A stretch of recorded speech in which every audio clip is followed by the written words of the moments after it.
This episode is brought to you by Unstoppable. Discover the inspiring true story about Anthony Robles, who defied every expectation to become a national wrestling champion in Unstoppable, a new original movie from Amazon MGM Studios and director William Goldenberg, evoking the excitement and camaraderie of classic sports dramas and thrilling wrestling matches. Unstoppable features an all-star ensemble cast, including Jarrell Jerome, Jennifer Lopez, Don Cheadle, Michael Pena, and Bobby Cannavale. Unstoppable is streaming exclusively on Prime Video January 16th. When you need mealtime inspiration, it's worth shopping Kroger for thousands of appetizing ingredients that inspire countless mouth-watering meals. And no matter what tasty choice you make, you'll enjoy our everyday low prices. Plus, extra ways to save, like digital coupons worth over $600 each week and up to $1 off per gallon at the pump with points. So you can get big flavors and big savings. Kroger, fresh for everyone. Fuel restrictions apply. At Sierra, discover great deals on top brand workout gear, like high-quality bikes, which might lead to another discovery. Getting back on the saddle isn't always comfortable. Good news is Sierra has massage guns. And chafe wipes, too. Discover top brands at unexpectedly low prices. Sierra, let's get moving.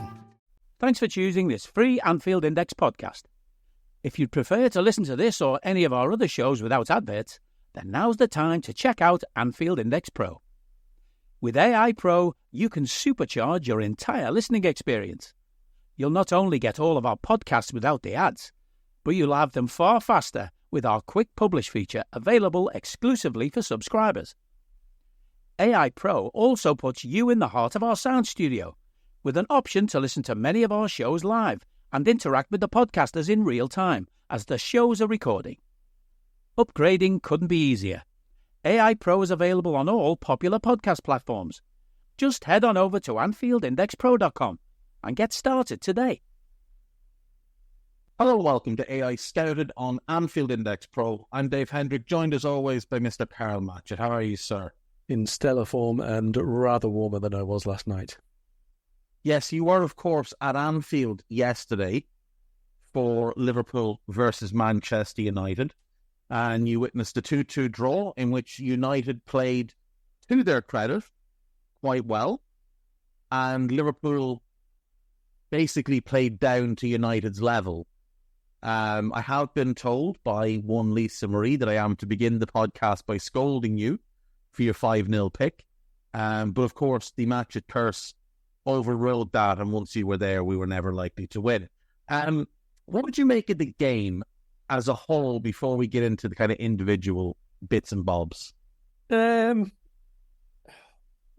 sloppy, very mistake-ridden. I think you saying that Liverpool played at Man United's level is probably accurate because they looked better than, obviously they have been, obviously that, but they looked better, just in general terms. They looked a half reasonable outfit, just a general Premier League side, some good bits and some bad bits from them. Liverpool looked generally bad, even though we probably played better than them if you just match up what we did versus what they did. But because of how we've been playing and what we've shown we're capable of, it looked a bit skewed, obviously. It was a long, long way from what we're capable of.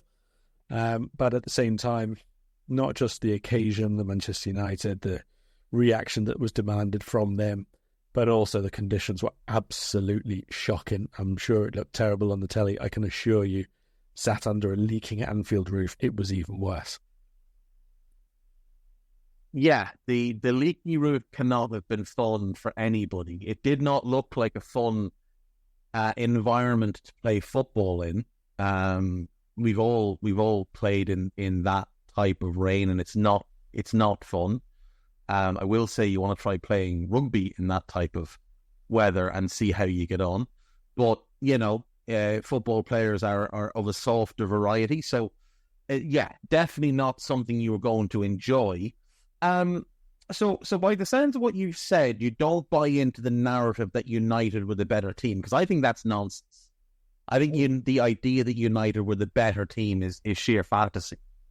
No, I don't agree with that at all. I must admit, I haven't seen that. But no, I don't think that they were the better team. I think that they played above what they have been, and we played way, way, way below. And the gap between what we did versus normal to what they did versus normal was bigger in our favour. There was a bigger drop-off from ours, that's what I'd say, rather than what they climbed to, if you like. But no, I don't think they were the better side. I think there was a number of chances for both teams to score more than they did, but I don't think either on chances, on quality of chances, or on general play, I don't think that they were better, no. No, I mean, we had more of the ball, we had more shots, we had more shots on target, and we had a much higher XG. We scored 2. I think Cody should have scored in the first half.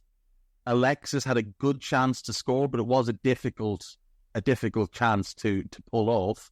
Great ball by Salah, great run by Alexis, but, striking a ball as it rises on a bounce is a difficult skill, and he hit it as hard and as true as he could. He got it on target. I think you just credit the goalkeeper with a good save on that one. The same way I'd credit Alisson with a great save in the 1v1 versus Højlund.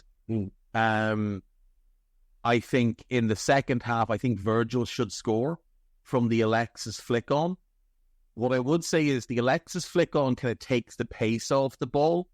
So Virgil needs to regenerate the power. And the best way to do that is probably to actually propel himself at the ball. Like, I think if he dives at it and puts some force in it, he probably scores. They had the Maguire chance. Other than that, and even the Maguire chance, I saw loads of people saying, oh, it's a sitter. It's not really. It's not a good ball by Xerxes. It bounces across to Maguire, and when he strikes it, it's about a foot off the ground, which I don't think people caught in real time. It's not a good pass. Like, it's not rolled across to him. It's kind of skipped across to him, which isn't great. And then Conor Bradley has, a chance that he creates all of himself. Lovely little nutmeg to get into the box. Gives the keeper the eyes. The keeper takes a half step out and he goes to beat him at the near post. I think the only criticism I would have of Bradley there is he should have just hit it low and hard. He tries to almost pass it into the net. If he hits it low and hard, I don't think Onana is getting down to save that. But in the end, I think Onana makes a good save from the situation. So I think on the balance of play, I do think we had the better chances. So look, no, I just, you don't use Twitter a whole lot anymore, if ever. So that's probably why you haven't seen that kind of narrative. And again, that narrative is coming from Arsenal fans and, people with a vested interest in us dropping points, more so than it is anyone with a functioning brain or any real intelligence. But yeah, look, we just, like you said, we just played well below the level that we're capable of. But ultimately, I said this on the Daily Red last week, we're 6 points ahead of Arsenal with the game in hand. Now, I'm not saying we'll win that game in hand, but I don't see us losing that game in hand. So let's split the difference and say it's a draw. Say we go to Goodison and draw. That's a 7-point lead. My belief is that if we can match Arsenal over the next 10 games and get to the last 10 with a 7-point lead, I believe we'll win the league. I also believe there's significant room for us to grow that lead over these games. Now, they've dropped points at Brighton. We've dropped points at home to United. So we've matched their result. They've got a harder run coming up in the league. The games are at home, but they've still got to play Villa, Spurs and City.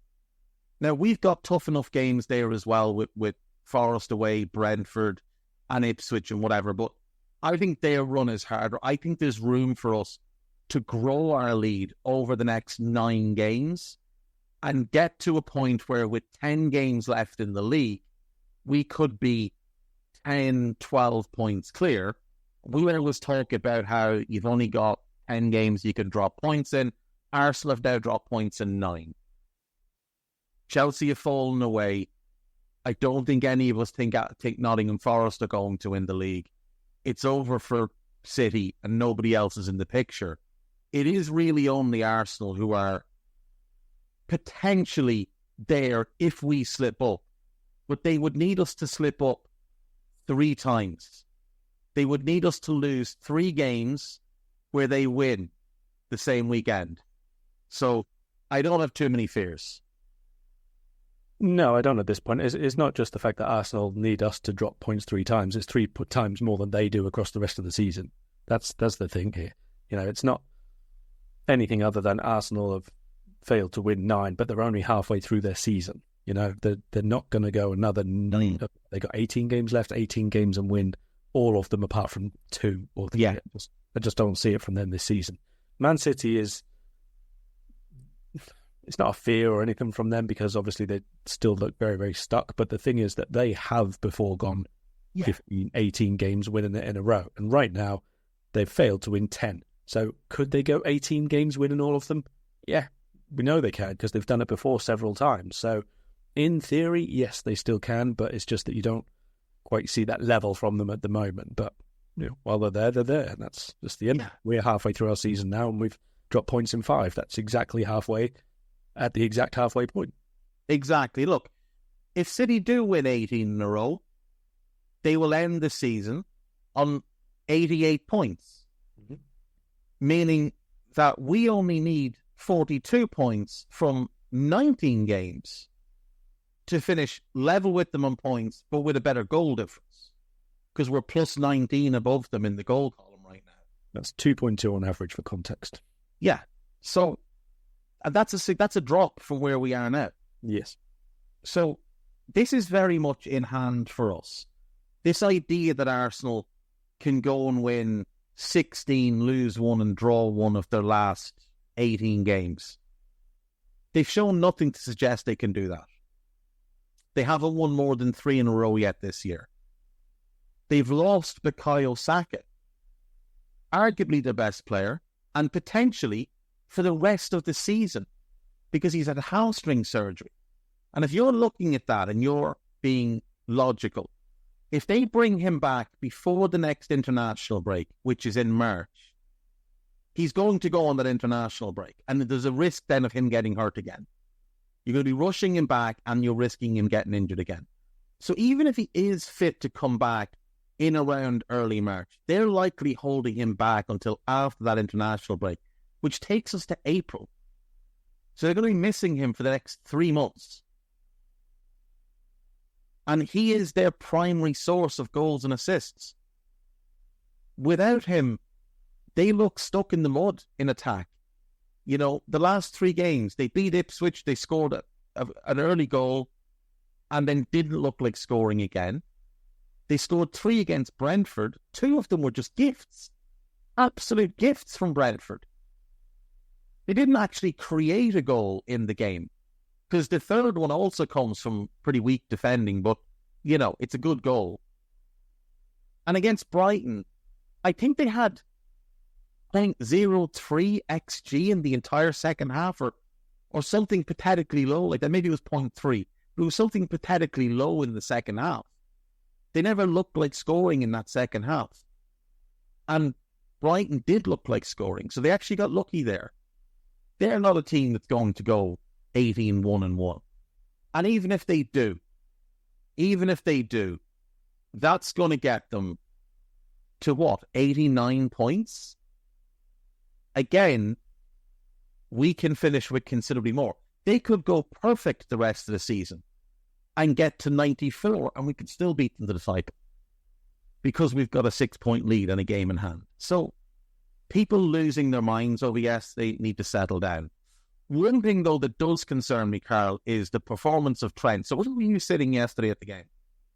I was sitting where he was jogging in the second half. So you were in the main stand? Right with all the press. So you were close and personal to watch, I would say, quite comfortably his worst ever performance in a Liverpool shirt. I mean, there's some competition for that. There is. But look, we've had games in the past where Trent has been rotten defensively, but he's generally been decent going forward. We've had games in the past where his attitude and his effort level is below what's acceptable. But I don't think it's ever been as bad as it was yesterday. And he was horrendous in possession after the first 15 minutes or so. Yeah, I don't remember too many on-the-ball instances where he was far, far better. There was a couple of drive and runs, and I think he produced the cross for the penalty. Beyond that, quite slim pickings. He was definitely getting a lot of, shall we say, intriguing conversational gambits sent his way from Van Dijk. Some were vocal and others were merely Big Verge's eyeballs. Let's just leave it at that. He was not a happy bunny, and understandably so several times, especially that one later on in the game where he's played the short back pass and then it's just, I wouldn't even say he jogged back, to be perfectly honest. He strolled. It was not ideal, was it? No, it wasn't ideal. It wasn't ideal at all. And you know, this team has some issues.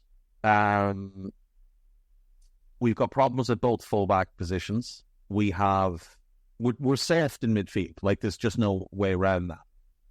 Ryan Gravenberch is playing. He's having a good season. He is not a defensive midfielder and never will be. And when Trent is as bad as he was defensively yesterday, you really need someone to come and give him a dig out. Now, Szoboszlai has done that a bunch this season. The Apple Watch Series 10 is here. It has the biggest display ever. It's also the thinnest Apple Watch ever, making it even more comfortable on your wrist, whether you're running, swimming, or sleeping.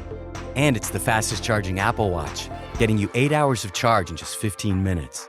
The Apple Watch Series 10. Available for the first time in glossy jet black aluminum. Compared to previous generations, iPhone XS or later required. Charge time and actual results will vary. I don't need a VPN. I've got nothing to hide. Ha! This is what I used to tell myself before I hooked up with LibertyShield.com. Not only is my home internet now fully encrypted, but I can now access all the websites I want, whenever I want, and do so from absolutely anywhere. As a Liverpool fan, I love to know I can now watch every match, regardless of whether it's on UK TV or not. My Liberty Shield VPN makes sure nothing is blocked and guarantees me super fast streaming speed throughout that match. You can get connected right now with their software package, which includes a 48-hour no-obligation free trial and instant access to their apps for Apple, Android, Fire TV, PC, Mac and Android TV. Or go a step further like I have and get one of their pre-configured VPN routers. These small but powerful devices allow you to easily connect every device in your home to VPN, making it the perfect solution for smart TVs, Mac boxes and games consoles. Visit LibertyShield.com today and use coupon code AIVPN25 to get 25% off at checkout. Gravenberch doesn't do that, and his defensive effort at times was not quite as shocking as Trent. We're up there. Like the one you mentioned, the one in the 81st minute, Gravenberch is actually much slower to get back than Trent. Trent at least reaches the edge of the penalty area. Gravenberch doesn't get within 15 yards of it. And their first goal, Gravenberch is also quite poor defensively, but that's not an effort thing, that moment. It's more of a lack of awareness, because it's not his position. He doesn't really still know what he's meant to do in certain situations. With Trent, it was a lack of effort. And you just can't get away with having three spots in the team that are weak defensively. Robertson at least puts in the shift. And he didn't play all that well yesterday, and he was at fault, I think, I felt, for their second goal. But at least he's putting in the effort. There's nothing you could say to defend Trent yesterday. And the most staggering thing for me, Karl, is we've seen him get roasted by wingers in the past. You know, Kavicha did it, Vinny did it, Son has done it, Rashford, Martinelli. You know, but wingers, elite level wingers who roast most fullbacks. He got roasted yesterday by Diogo Dalot, who's a defensive-minded fullback who was playing on his weaker side, and he rinsed Trent. And Bruno Fernandes, who's got no pace, rinsed Trent. That is unacceptable. how does the lad not have at least a bit of pride where he kind of steps back and thinks, I'm having a shocker here. I've got to up the effort level. I can't be getting embarrassed by fucking Diogo Dalot. Yeah, I mean, it did seem to be trying to like outmuscle him at times as well, which I thought was quite odd. Because like you said, like neither Fernandes nor not even Dalot. I don't think Dalot was that quick. Like straight line, fair enough, he can get up to a bit of speed, but he's not got great acceleration going forward. But he was, a step over, knocking it past him, and then starting from a stand. And Trent was trying to like sort of body him out the way and get across him, that sort of thing, instead of actually either defending the initial the initial take on or just getting back into position. I thought it was quite an odd way to approach it. Slot made the point after the game, like Trent was getting 2v1'd quite a lot of the time, which I wouldn't necessarily say that I had picked that out as a particular problem. It was more 1v1 duels that he was losing where people were getting past him to make the cutbacks and so on. But even so, if he was getting doubled up on, I don't really understand how we allowed that to happen, since we had the numerical superiority in the centre of midfield at the very least. So there was still a spare someone to come across and help him. But to be honest, I thought match performance-wise, like team v team, I thought through the centre we were all right. But down the channels, they were way better than us and we were way better than them, if you get what I mean. Like it was if they attacked down the flanks, they got past us nearly every single time, or their biggest moments of dangers came from that every single time, or someone running in behind the fullback every single time. But we did the same at the other end, I thought Gakpo's mostly had his success doing that similar sort of thing. It was a bit of a weird match in terms of they weren't well matched up in terms of positional play, but where they had success, I thought both teams did quite a lot of the same stuff. There was also an awful lot of messiness around set pieces, like corners which went in and weren't cleared first header, and it dropped down and you didn't really know it was going to go on the bounce, and 2 or 3 chances at either end that could have gone in or out, or a lot of scrambles in the box. Yeah, a lot of that messy sort of. Other than when Virgil got his head to it first, I thought he was pretty dominant aerially, and 2 or 3 really good recoveries across the ground as well for Van Dijk. But generally speaking, it was a very, very messy game, which again, you probably have to allocate at least a portion of that to conditions. Yeah, I think a big part of this conditions, like we had a number of corners that we were defending that Ali punched, which he wouldn't normally do, but I could understand him doing it given the conditions. Like visibility probably not great from facing into the rain, plus a slippy ball, and wet gloves to begin with. I figured, he was better off with some of those punches. But the problem was then we weren't getting out to the ball quick enough, and they were able to just lob it back into the box. And it was the same the other end, of course. Like, it was the same for both teams in that regard. So there was a lot of scrambles, but there were just moments, like, for me, right, I take Anna's point about the 2v1s. There was a few moments, first half in particular, where Trent got kind of caught between Bruno and Dalot. And that's where you really need Gravenberch to come back and dig out. But he still doesn't understand the position, which is fine. That's a coaching thing. That's where I felt the manager had to make the call to drop Gravenberch a little bit deeper. So going from the 2-man midfield with Curtis ahead to Gravenberch a little bit deeper, and then bring Curtis back next to Alexis. And then maybe Gravenberch has more license to get out and cope with Bruno, because Curtis would come back and deal with Mainu. But we didn't do that. We didn't react to it. It was almost like we were happy to let them get those positions. Maybe thinking Ibu will mop a lot of this up, which, he did. But he's also clearly not fully fit. And I felt like, we were maybe overextending him a little bit yesterday.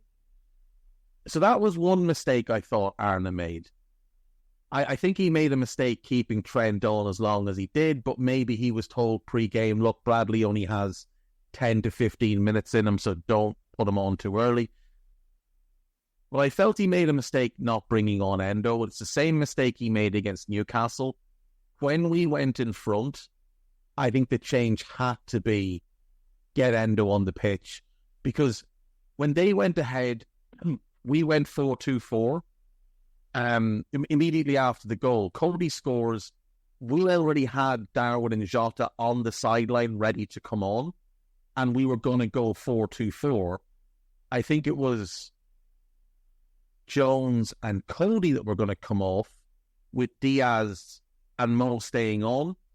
Cody scores, he takes off Diaz instead and leaves Cody on. We go 4-2-4, we get back in front. I felt it was a little bit naive to not then go, right, Cody, off you come. Diogo go from 10 to left wing. Ryan go from 6 to 10 and bring Endo in next to Alexis. Because Gravenberch, I don't think he played well yesterday. I thought he was awful off the ball, but he had lovely moments between the lines where he was able to kind of spin off the back of Mainu and drive at their defence. And I thought that was something we could have played into if he brought on Endo and just pushed. Like, he doesn't need to push him into a number 10 position. You can just push him a little bit further forward, or even play it as a midfield 3 and say to Gravenberch, right, you've got a bit more license now. So go and get the ball and go at them. They cannot stop you. Go at them when you get a chance. And we didn't do it. And I felt like we just left ourselves way too open for United to get back into the game, and ultimately they do. Yeah, I agree. In fact, I did ask him after the game, to be honest, like, it was at that stage of 2-1, you look back at other games that we've had this season and we would normally have then had real control. We would have had a really solid base behind. You probably wouldn't have seen both fullbacks get forward. I was a bit surprised about that. It seemed like we just wanted to use then the sort of energy of the stadium and try and go and get a killer third and start getting the scoreline that people thought it was going to be before the game. Yes, I know I'm one of them. But it didn't really make sense in the end, did it? Because of how close to the end of the game we were, because of how difficult it had been to get in that position, again, the conditions. So I was surprised that we didn't really have the control of the game we didn't play the way to get the control of the game that we had done previously. But you said it was largely to do with United going direct. Like, every time they got the ball, they went straight towards our defensive line, like our last line, and then you have to play from second balls, or they'll have runners over the top, that sort of thing. You said it's very difficult to get the control, but I agree with that. But that's when they have the ball. The whole point of the control that we've done previously is that we didn't really give them the ball. We had a lot more possession, a lot more options to retain the ball, a lot more patience getting the ball forward, and that's more where I was thinking that we didn't really do. Yeah, but also, if you know they're going to go direct, or you're seeing them go direct and start to pick up second balls, the best second ball winner we have in the squad is Endo. Now, it's a low bar. We don't have many who are very good at that second ball, but that's something he is good at. He anticipates really well where the ball is going to drop. He's physical. Like, I said this on Raw last night. One of the things that kind of annoyed me through the game yesterday was how soft we were in midfield. Like, Curtis didn't have a good game. Right. He looked off the pace. Whether he wasn't fully fit, I don't know. He just looked off the pace. Gravenberch is not a physical player. He's got a great physical gift, but he's not a physical player. Like, he doesn't like that battle. Alexis cannot be the hard man in your midfield. He just can't be. But he is by far the most physical midfielder that we had on the pitch yesterday. That can't be the case. You've got to get more physical. Like, I thought Ugarte was outstanding for them. And he just seemed to have his way in any of the physical battles. We couldn't knock him off the ball. You know, he was able to retain the ball under pressure multiple times. Our press wasn't working on him. And it was clear he was someone we targeted to press. We didn't have the physicality to get him off the ball. Same thing with Kobbie Mainoo. Didn't have the physicality to get him off the ball. So I felt like it was just... at half-time, I would have made the change. I would have brought Endo on. But certainly when we went 2-1 up, I think you've got to go there and say, right, control, defensive discipline, get him on. He'll track runners, he'll pick up second balls, he'll make challenges. He'll take the tactical foul and the yellow card that comes with it when others in the team aren't willing to. I think that was a mistake by Arne Slot yesterday. Yeah, I mean, you can argue the other way around as well, can't you? Like, I think there were 2 fairly bookable offences by Gratz in the first half, and he didn't get punished for either of them. There was one for certain. One, like, I still can't believe he was. Yeah, I can't believe he wasn't booked. That was just absurd. But again, maybe that changes a little bit, at least the balance that he has to have in his own game, how combative he can be afterwards, that kind of thing. And considering there were a few of the stupid, pointless little tugbacks which all got shown yellow cards, that was one which escaped, shall we say. Yeah, I was actually stunned it wasn't given as the... But like saying that, maybe I shouldn't be, because we have seen over the years players like Fernandinho, even Fabinho, those tough tackling, ball-winning midfielders, they always do get away with 1 or 2 that maybe other players don't get away with. Maybe referees just have it in their head that, that's their game, I'm going to let them be a bit more physical. Like, N'Golo Kante was another one. Like, he'd often give away free kicks, and you think, has he not been booked there? I wonder if it is the thing where the referee looks at and thinks, the volume of tackles that fella's going to make in this game, if I book him now, he's definitely going off. So I'm just going to let him have 1 or 2. I don't know. Look, there's no explaining referees in this league. But look, ultimately, we are 6 points clear. We do have a game in hand. Nothing changed over the weekend. Arsenal dropped points, so they didn't gain any ground on us. So I'm not really sure what all the head loss was over. Yes, United are not a good team. We have double their points with the game in hand. But the title is still very much in our own hands. Very, very much in our own hands. As long as we're smart about it, and as long as we get, commitment from our players, we should win this title. We also have an opportunity to win the EFL Cup, and we should talk about that now. We play Tottenham on Wednesday at the Tottenham Stadium, where we recently went and put 6 past them in a 6-3 win. Since that day, they have lost away to Nottingham Forest, drawn at home to Wolves, conceding a late goal, and lost at home to Newcastle. On the other hand, we have beaten Leicester, hammered West Ham, and then had yesterday. To get to this point in the competition, we've hammered West Ham, gone to Brighton and won, gone to Southampton and won. They beat Coventry away from home. Then they beat City at home. And then in one of the stranger games you'll ever watch, they beat Manchester United 4-3. A game they probably could have been about 6-0 up in before United realised there was a game of football going on. Spurs have just signed a new goalkeeper, Antonin Kinski, Czech under-21 international, talented player by all accounts, very highly regarded, 12.5 million fee. I believe Guy has said he's been granted a work permit, so he is eligible to play this week. They obviously have to play Brandon Austin at the weekend because Fraser Forster is ill. Well, he is dreadful. Like, he absolutely is dreadful. Yeah. And obviously Vicario's out for a number of months. So I'm going to guess that Kinski comes straight in and starts, but you never know. Did you see Spurs at the weekend? I did. I did. I watched the game and I thought they were a little bit unfortunate to lose, but there was also parts of the game where they could have conceded more, and maybe they were just fortunate that it was close enough where their second half performance meant that they were unfortunate to lose when they could have been wiped off the pitch in the first half. Yeah, I thought by half-time it should have been... I thought Newcastle should have had at least a 2-goal gap between them. But second half, I thought Tottenham were probably 1 goal better than Newcastle, if we can describe it that way. Yeah. Absolutely nothing, because nobody scored in the second half, but I thought they were better, but just didn't really have too much of the final pass. But really, I just wanted to ask you about Brandon Austin, because he was in goal for that game. Obviously, that was I think it was his debut for Tottenham at all, but it may have just been his Premier League debut. And he was 25. I'm not sure if he's now turned 26 or will do by kickoff in midweek. Hey guys, it's Eddie Gibbs from Anfield Index here. I hope you're enjoying this podcast, and I'm sorry to call time on the show before it ends. In the current climate, it's tougher than ever before to offer podcasts for free. At Anfield Index, we produce over 75 free shows every month, which I'm confident is unparalleled in the LFC sphere. Whilst we'd love to offer everything for free, the production costs now make this impossible.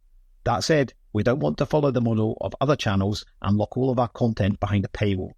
So what we've decided to do is to continue offering every show for free, but cut that offering to 30 minutes on our longer shows. So to get all of our shows in full and enjoy the best of everything we have to offer, we really hope you'll consider supporting the channel and signing up at AnfieldIndexPro.com. For about the price of 1 cup of coffee, you'll get every podcast in full with 0 ads. You'll also get access to our LFC VIP community, where you can enjoy live podcasts, engage with our podcasters, and chat with other Reds in real time. So that website again, AnfieldIndexPro.com. Join today. This podcast is part of the Sports Social Podcast Network.